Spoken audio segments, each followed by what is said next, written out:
Oh, good morning, everyone. As you can hear by the bread maker beeping, it's time for period of review. It is. I'll take a slice. Yeah.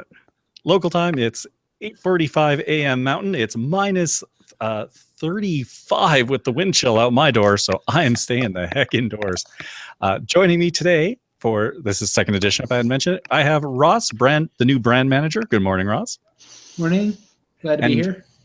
And taking the traditional chairman role of everybody else, we have Maggie. Good morning.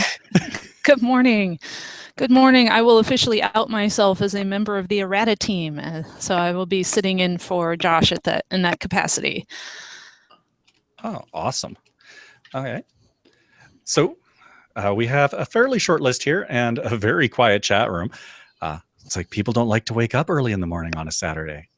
I thought our European friends would be here. It's kind of why I was wanting to do an early morning show for this one, since I know that there are many concerns from the European crowd, and I was figuring, 6 or 7 p.m. or whatever time it is in Central Europe would be perfect for them. There's probably a hangover joke in there somewhere, but I think let's see, what time is it now? It would be what, 4 in London time, if I'm remembering right. It's plus Central European time is +1 UTC, so 6 hours ahead. So yeah, 4 o'clock in the afternoon. So too early to be out partying on a Saturday night. Yeah, my husband says you. L'chaim. Yeah. So our traditional first question. Oh, we do have someone in the chat room now. Good morning. Is I'm going to ask Ross, as the new brand manager, just give us a quick breakdown of what the chain of command is, how things are laid out on the 2E side. Well, the guy up on the tippy top is the Charlie Maggie, who I've just put into one person. But I am under them as mid-level management, the guy that puts things together that don't fall under the purview of anyone else specifically. And if things aren't getting done, I get to say, hey guys, could you get this done? Specifically under me, in theory, are creative manager Matt Kirk, the new and appointed rules manager Amber Van Bremen, and playtesting under Josh Sheets. So those are kind of the ones that I have direct purview over. And then there's all the shared groups that don't answer to me directly, but I beg, plead, and appreciate all the assistance that they give me because they are awesome. There's the playtesting, which is, well, they're still separate, but there's the best art team you will ever see in the entire world. And also the writing and public relations team is shared between the two of us. So that's kind of the general overview. If I could paint a picture without drawing on the screen, which wouldn't help because you can't see my screen. All right. And the other question we have for everyone is, so Maggie, you'll get to wear her errata hat for this one, is, and this will actually be extra fun for Ross, is for what do you consider your worst and best decisions of 2016 and why? Well, since you asked in that order, I'll address the worst decision that I made in 2016. When I was getting started and first learning the ropes, it did take me a little bit to kind of feel my ground and how things would be under the Ross's rules kind of thing. So as stepping into any role, there's a bit of a learning curve. There were things that I did that were good. There were things that I didn't that were not so good. And I'd like to think that I learned the things that I did that were not so good, and it helped the people said, stop doing that. This is how we'd like to do things. Hands off, relax, we got this. So that was something that I could have been a little different with, but it happened, and I'm glad that I had something bad happen. In terms of best thing that I did, one of the first things Charlie gave me was the implementation of Project Awaken. He didn't exactly phrase it this way, but it was pretty much, welcome on board, now fix the game. So I am glad that we were able to get that rolling. I've had a lot of great support from the team, and I'm glad that we're taking the first steps with getting that out of the gate. Awesome. And Maggie, for errata decisions? Well, I think the best decision that errata made was how we managed the 5-space Voyager trouble. I think that, and this is borne out with feedback we've gotten from some of the Star Voyager players, that I think we managed to come up with a set of errata that brought 5-space Voyager down a little bit in power level, but did not kill it.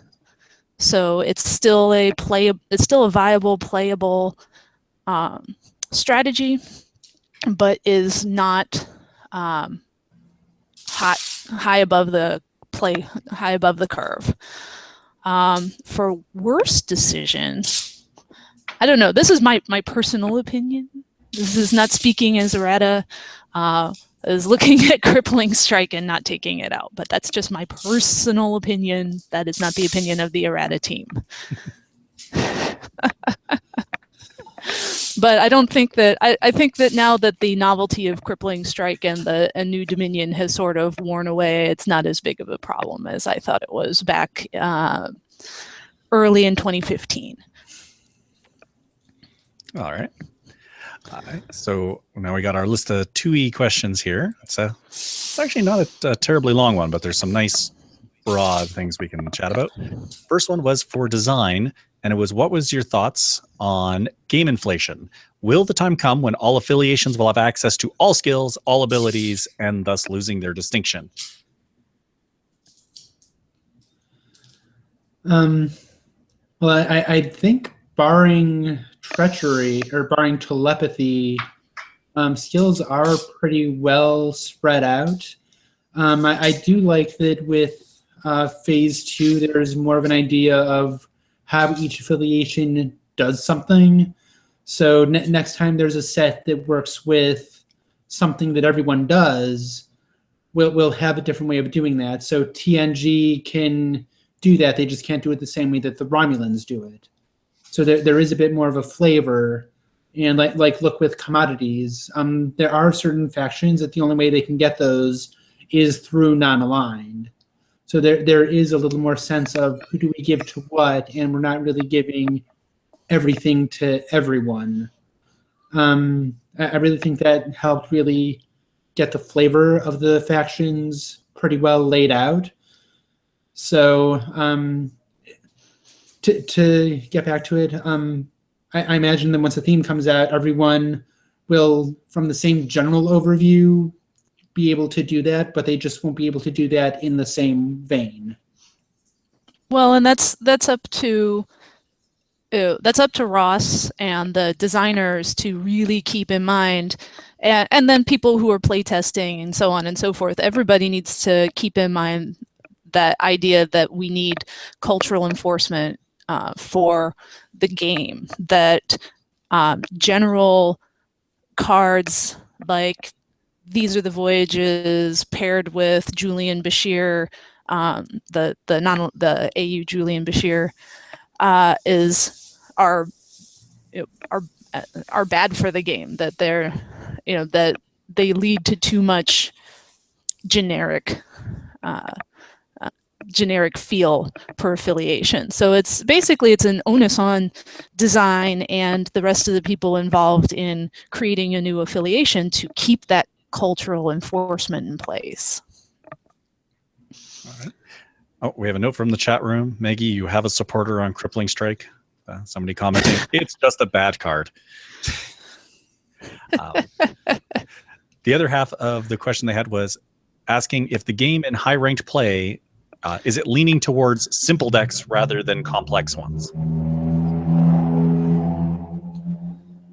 That is a bit of a tricky question to answer. I do know that that's where a bit of the geological divide comes in, because you've got your speed solvers that'll pretty much win unless something interferes with it. But these huge beyond huge 70, 60, 90 plus European decks they are pretty good at what they do. So, there is a viability on both ends between a very close, tight-knit 30-card draw deck and something literally 3 times its size. And we've seen that a lot of the that there is a bit more variation in the high level play. I mean, for goodness sake, Nathan Miracle won the Nationals with a Tarok Nor discard dissident deck, which was amazing to watch in action. I mean, it's totally unique and never seen anything like it before. So I think there is a lot of room to really see some wide variety of deck building. And as Lucas Thompson put in a post a couple of months ago, we all need to spend more time in the lab. We'll find those decks. The next part of that is they were asking about online gaming and whether what we see as the future of online play, and do we have plans to support it? I think probably the angle for this would be, do we worry about online play when we're building cards? Where do we see online play fitting in for 2E?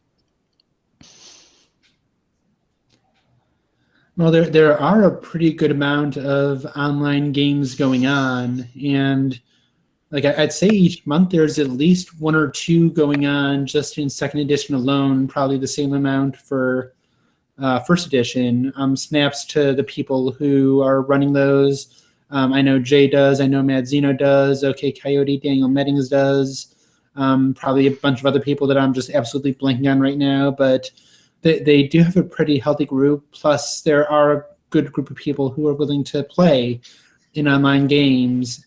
Add to the fact, anyone who's been in from the last period of review last weekend knows that OP is working on a official online regionals. So I'd say if you're thinking of getting some stock in online games, this is a pretty good time to buy some. Well, but I don't think that design is specifically looking at whether a mechanic is going to work easily with Lackey or not. I think that there's too many other things to really consider there, would be my thought. But I don't want to speak too much for design. There are advantages to Lackey. There are disadvantages to Lackey. I haven't played a lot of Lackey myself. I was in for a Tribbles game thinking Tribbles is simple. I have a lot of respect for people who play online now, because that nearly drove me batty. And I was just doing I have 2 piles to deal with. I could not imagine playing a full game of 1E or 2E on there. So props to everybody who does. A question on, can the community have input on promo cards? Well, I know that's been something that's been done in the past. Charlie's just put up a thread that said, let me know what you want for a promo. I'm always open for a suggestion next time that it comes around that we need to get some more promos into the bins. That probably wouldn't be a bad thing for me to either bump or just outright repost and see what people's thoughts are on that, now that it's been a while since we've done that in the past. All right. Another question from the chat commenting that European Continentals and Worlds were mainly dominated by straightforward solvers. What do you think is necessary to make interaction decks worthwhile again? Interaction decks are always very tricky because they mean that they make you take resources away from the main drive of the game, which is solving missions. So that's something that 2E has struggled with since day one. The only thing I can think of are more bonus points for doing things outside of mission solving, but that's a really hard power curve to balance, because you don't want to make it so that those things are more attractive than mission solving. I don't know. What do you think, Ross? I'd like to think that there are some cards that you could put in that'll help that out. Like if you're doing a Klingon deck, you might as well throw in some battle cards. There's your interaction right there. There are also other ways that it's gone in, like the commodity deck. You could have a solver that is commodity based. So yeah, if you want some interaction, you can feel free to put some of those in. And remember, if your opponent's doing just a straight speed solver, if there's ways you can interfere with that, you could slow them down long enough for you to interact and have a good interaction. Yeah, a lot of times people also forget that interaction in this game comes through the dilemma pile. Like when I build a capture deck, I very rarely put in cards that capture outright through the actions of my players. I capture with dilemmas, so my personnel can go do missions. But that's a hard thing to build into a deck, is that synergy between the dilemma pile and the draw deck. Okay. Our next bit is there's a question asking about if there's any plans to get beginners/retirees into 2E. And a couple people were asking about a block-like format or an OTF-like format for 2nd edition. Well, those are the two things that we're considering as a result of Project Awaken. The only thing that everyone absolutely agrees with as a result of Project Awaken is that we're not going to keep the status quo. We're not just going to take this and do nothing with it. So there's two things that are kind of on the table that we're giving serious consideration to. One of them was actually shown yesterday in a brilliantly written article asking for a bit of a public playtest for some things that we're looking into. It's going to be a little more of a streamlined format with flippable cards. One side gets cards into play quicker. The other side helps you solve missions quicker. Smaller card pool. You can get games done pretty quickly and everyone is happy. That's one route we can go. The other route we can go does just look a little more like 1E OTF. This is the game. You can't use these cards. Have fun. The big goal is to just get a game that's both new player friendly and that you can get done in an hour. There's demand for both. So you could just take a look and just get the game done, get a feel for it.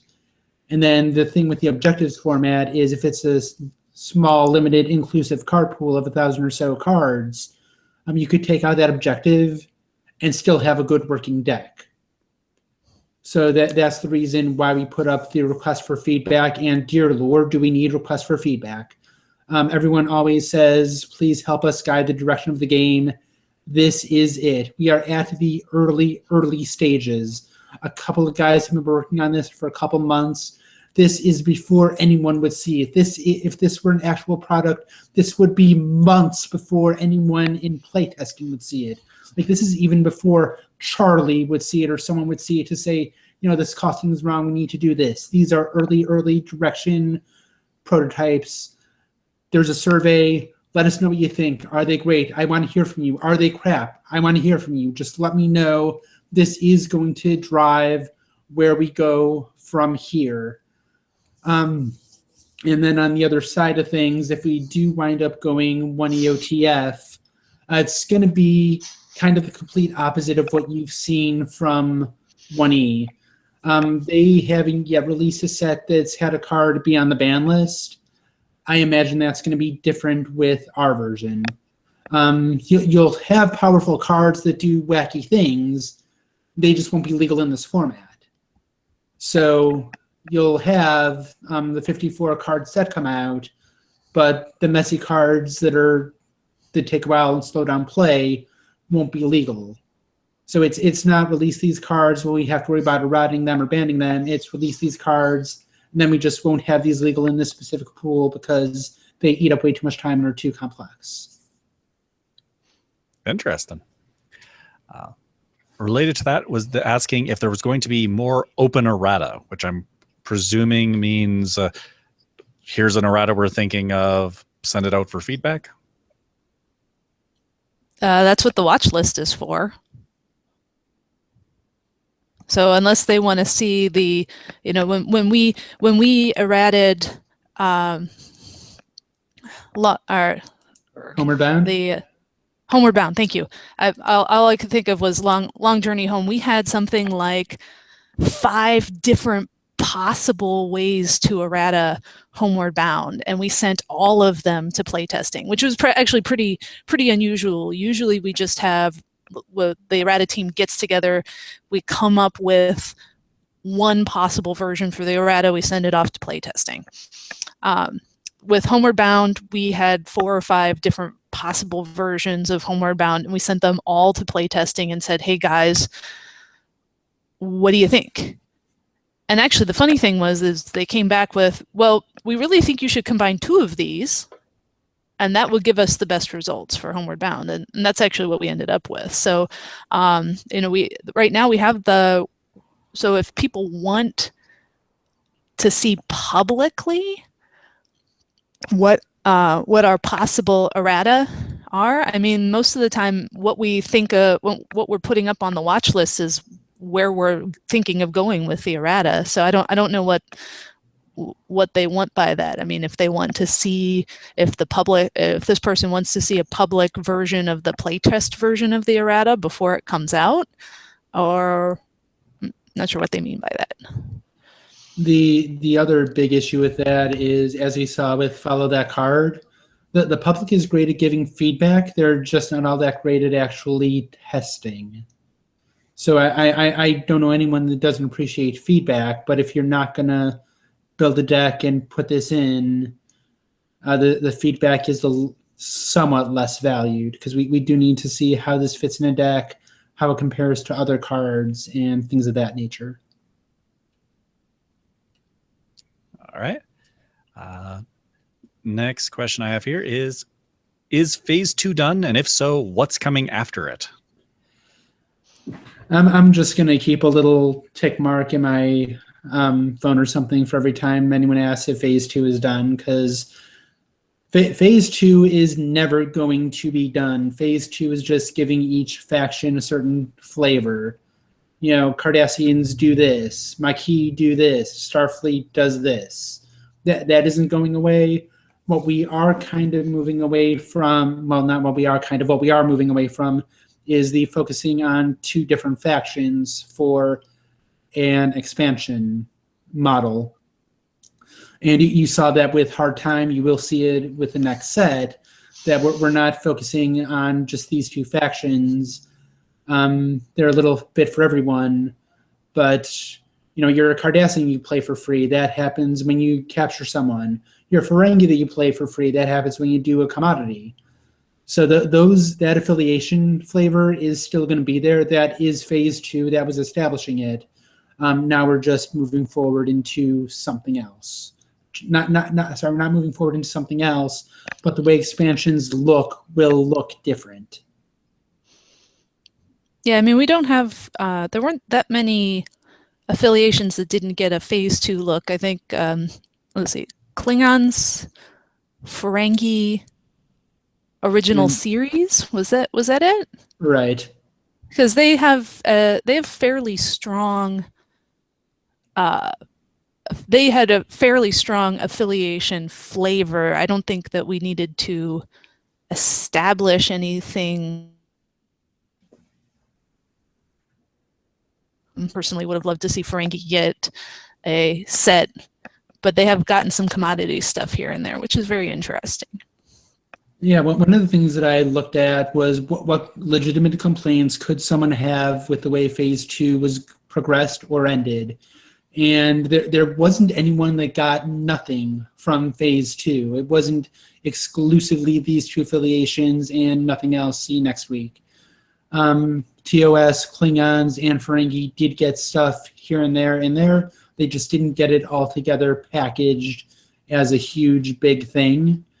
And in fact, those 3 did have something in a Hard Time, and off the top of my head, at least 2 of the 3 will have something coming in the next set.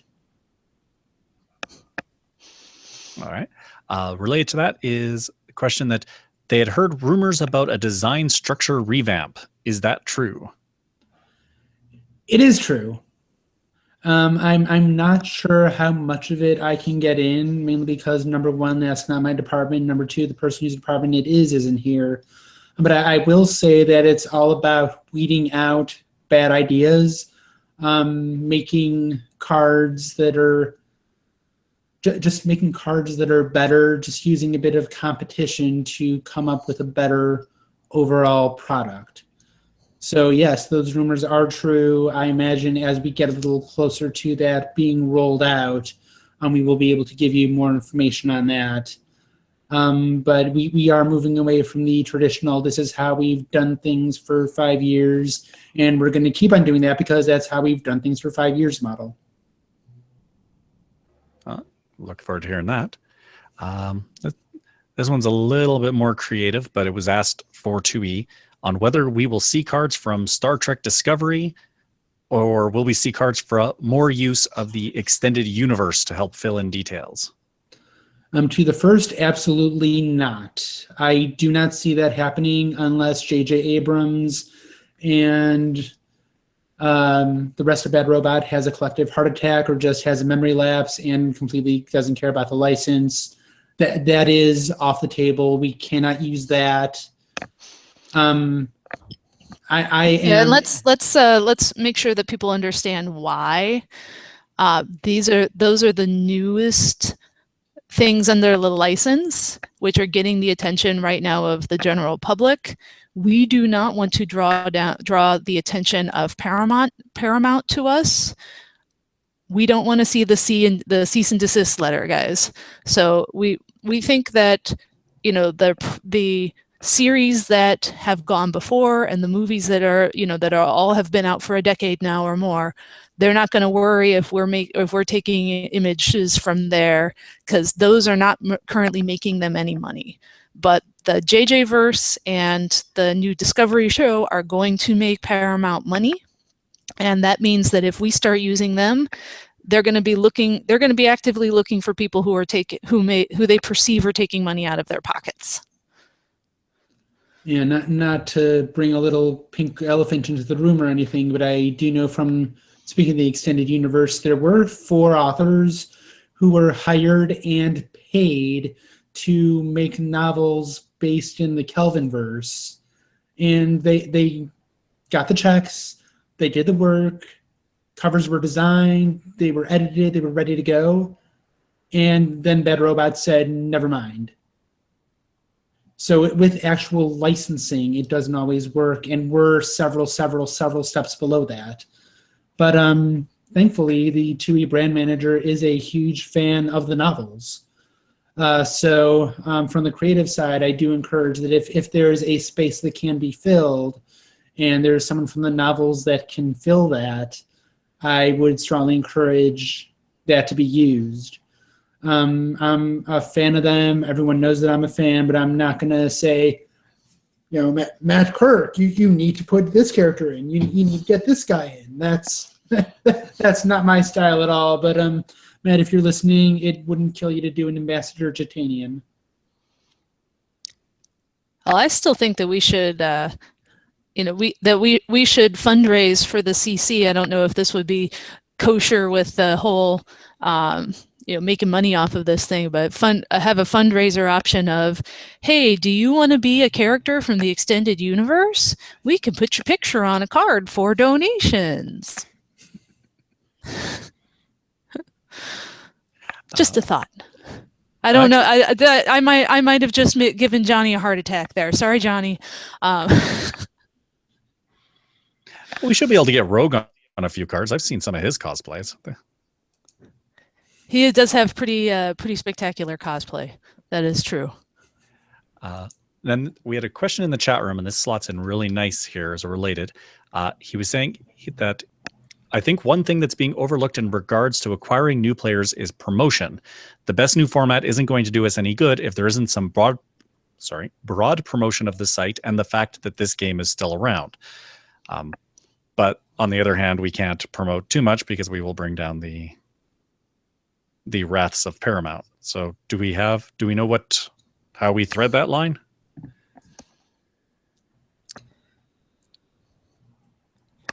Well, hopefully in the new get the website redesign up and running, get content for the new player page. That'll go a long way.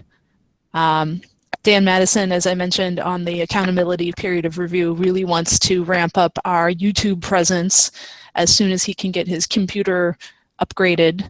So that's always something we want to do, and always seem to run into limitations. But yes, promotion for sure needs to be done.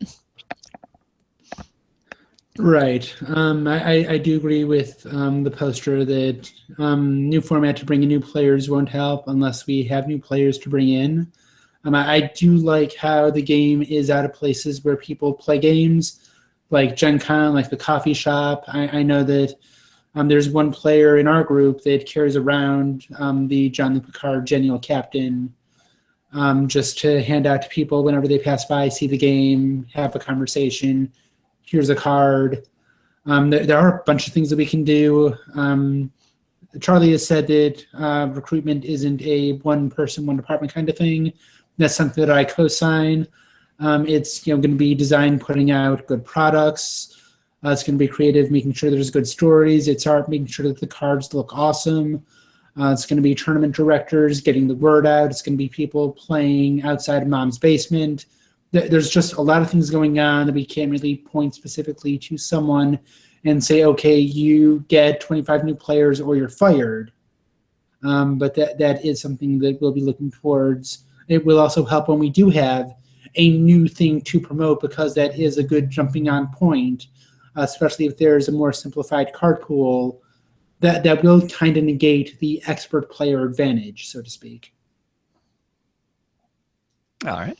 And this one ended up with you guys because TUI had a shorter list. And this one came in and it's a bit of a long one, so bear with me on this. How will rules and organized play ensure consistency of play across sectors after the planetary diaspora of the 28th century? Will the first Monday of the month rule be adjusted to account for transmission delays across dozens of light years? What about players on outbound near FTL colony ships? Will the regional schedule take relativistic time dilation into consideration? Well, I plan on having my students in my engineering club invent the Ansible next semester. So the transmission will have instantaneous transmission via quantum jumps. So I think we'll be fine there. Then we won't need to worry about all that stuff. We will not, however, be able to overcome relativistic time dilation. So our player group will be younger and older on different planets. I'm sorry about that. Sorry, go ahead, Ross. Yeah, to be a little serious, we're doing okay with just the one planet in different time zones. I really don't see that changing, especially when you're in this strange airplane that only flies at night. It's always night. You'll be adjusting your schedule based on what planets you're going to and from anyway, especially if they have the 26-hour clock or something like that. And it's been pretty much implied that with Star Trek, it goes specifically to Earth time, so to speak. So I can see players playing at different planets once the technology and infrastructure is in place. Maggie, you've yourself said that we're going to play when you're physically not on this planet, and I'm holding you to that. Yeah, I guess I should update you guys. I did not get a call for the astronaut application, sadly. Oh. So dang it! Yeah. I'll apply again next time they have an opening. But now I my have to son, make a new friend who's going to be an astronaut. Great. my son assures me, however, when he builds his interplanetary vessel when he grows up, that I will get to be in the cockpit with him and Dad and my daughter. So it's all good. Did you apply for, was that NASA or Mars One? NASA. They had this time last year. They opened up astronaut applications, and apparently they got something like 18,000 applications. I'm not joking about that number. Wow. Yeah. Did you at least make it through the first round? I know that I'm sure the first round was the weeding out of people who do not have a sufficient college degree. So I'm pretty sure I made it through that round, but I did not hear anything about the second round where they started asking for references. But if you guys were wondering, the requirements for being an astronaut are actually quite broad. You have to have a bachelor's degree in a hard science or engineering field. You have to be between the heights of 5'2" and 6'4", so you can fit in the spacesuits, and you have to be able to swim. That's it. Go botany! My psych degree is useless here. So yeah, and yes, I do meet all of those qualifications. Although I don't know how good I would be able to swim with shoes on in my flight suit, which is part of their swimming test. I imagine you'd be able to do just as good as Ryan Locke in a full space suit with tennis shoes. So probably a more serious version of that question would be, how far ahead are you guys planning right now? Well, there's actually two answers to that question. The first is we're planning out to 2020. I've worked with Christopher, probably going to be working with him pretty closely for the foreseeable future. We've got expansions planned out straight through 2020, which was fun because for the naming scheme, I talked to the person in charge, and I actually used the names that they wanted. The person is a huge Spartacus fan. So the names through 2020 are the names of Spartacus generals. Personally, I would have used something from the TV series Lost for their stations. Sorry, Ellen, got a Lost reference in there. So we've in terms of when it's coming out, that's planned. In terms of what's coming out, on the other hand, that's a bit of a different story. One of the ideas with the current model is shorter lead time leaning into the next expansion, so that we don't have one expansion coming out, and then before that expansion even comes out, the next expansion starts working. So we're now planning on Project Asher, which is tentatively scheduled for April of 2017. To be the set after the December-January set. We've got sets planned out after that. So we're starting on the pitch process for that, figuring out just specifically what Project Asher will entail. Again, this is different from the way it's normally done, especially with 1E, where you guys know what's going on into 2020 product by product. So we're taking a bit of a different model. Once things get rolling a little bit, I wouldn't mind just having a general idea of what the next sets after would be, which would just help with planning ahead. But in terms of planning ahead, we are both planning far ahead and not planning too far ahead. All right. And the last question I have on my list here is the one we've been ending all the periods of review with, and that is, for things to talk about next year, what are your goals for 2017? My big goal is to just figure out where we're going with Project Awaken. There's two equally appealing things on the table. One is wrapped in a shinier bow than the other, but I imagine we will start figuring out where that is. It's not going to take too long for us to do that. If it doesn't happen in January, I imagine we'll have an idea in February of where we're going. So it's a big, huge project, and I am, in fact, looking forward to that. If you don't mind me stepping on a soapbox and addressing a little bit of the elephant in the room, I do also want to see what I can do about the Continental Divide. I see that Europe and the Americas play the game differently. I am more acutely aware of that now than I've ever been. One of the things that I'm doing is I am looking at tournaments. I'm looking at what's being played. Most importantly, I'm looking at what's not being played.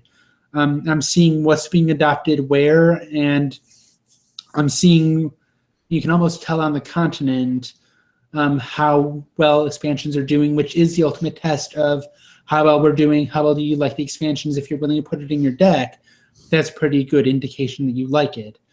So I need to see, I don't need tournament reports, but I need to see deck lists. I need to see what's being played at random tournaments. I hope to see those coming in.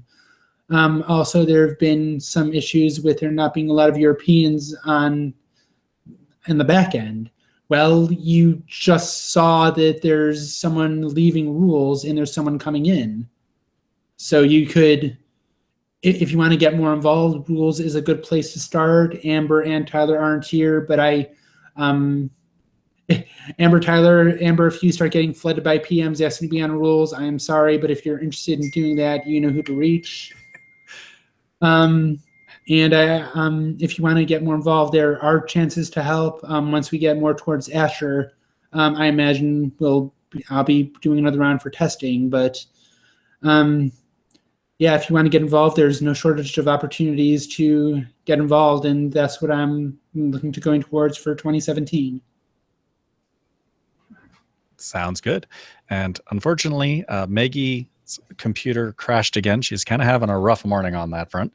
So, and I already got to bug her last weekend for goals, so we will give her a pass today. And it seems we are out of questions. I just wanted to give a shout out to the folks who showed up early this morning. In particular, Monty42 in the chat room who came in and sent some questions. And Maggie will be writing she will put a statement up on the forums just because it's probably going to take her a few minutes. And I am out of things to kill time with unless Ross has something he wants to discuss. Yeah, don't be a stranger. You know how to reach me. You know how to PM me. Something's going on, let me know. I make it a point to answer my PMs and answer questions. So you know how to reach me. Please reach out to me. All right. So then we will bring the second edition portion of the period review to a close. Thanks to Maggie for stepping in at the last minute to cover errata, and for Ross, our new brand manager, and to the folks who came in at a interesting hour to send in some extra questions. Our last session will be tomorrow at 11 Mountain.